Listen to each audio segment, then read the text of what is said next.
Hi guys, இன்னைக்கு என்னோட ஸ்டைலில் வெண்டைக்காய் புளிக்குழம்பு எப்படி பண்ணலான்னு சொல்லி பார்க்கலாமா? அதுக்கு ஒரு மண் சட்டியில் ஒரு 4 டேபிள் ஸ்பூன் நல்லெண்ணெய் ஊற்றிக்கோங்க. நல்லெண்ணெய் தான் இதுக்கு டேஸ்ட்டு கொடுக்கும். வெண்டைக்காய் ஒரு 1/4 கிலோ வெண்டைக்காய் எடுத்து கட் பண்ணி போட்டு அதை நல்லா வதக்கிட்டு, அது நல்லா வதங்கினதுக்கப்புறம் தனியாக எடுத்து வச்சுக்கோங்க. அதே எண்ணெயில் கொஞ்சமாக கடுகு, ஒரு 1/4 டேபிள் ஸ்பூன் வெந்தயம், 1/4 டேபிள் ஸ்பூன் சீரகம் போட்டு தாளிச்சுக்கோங்க. தாளிச்சிட்டு பூண்டு ஒரு 20 பல் பூண்டு நான் வச்சுருக்கேன், அதையும் போட்டு அதோட வதக்கிக்கோங்க. அதே மாதிரி சின்ன வெங்காயம் தான் இதுக்கு நல்லா டேஸ்ட்டாக இருக்கும். அதுக்காக சின்ன வெங்காயம் ஒரு கைப்பிடி நிறையா கட் பண்ணி அதையும் போட்டு நல்லா வதக்கிக்கோங்க. வதக்கிட்டு கருவேப்பிலை போட்டுக்கோங்க.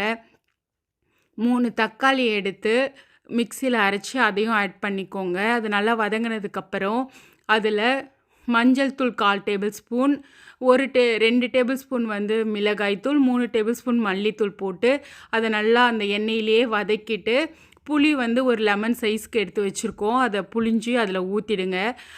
தேவையான அளவு உப்பு போட்டு நல்லா கொதி வந்ததுக்கப்புறம் அதில் தேங்காய் பால் கொஞ்சம் எடுத்து ஊற்றிக்கோங்க.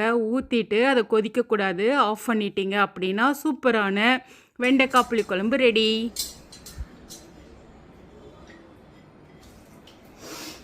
செம்ம டேஸ்ட்டாக இருக்குது. அப்படியே சுட சுட சாதத்தில் போட்டு இந்த குழம்பு போட்டு பிசைஞ்சு சாப்பிட்டீங்கன்னா வேறு லெவலில் இருக்கும். கண்டிப்பாக ட்ரை பண்ணி பாருங்கள்.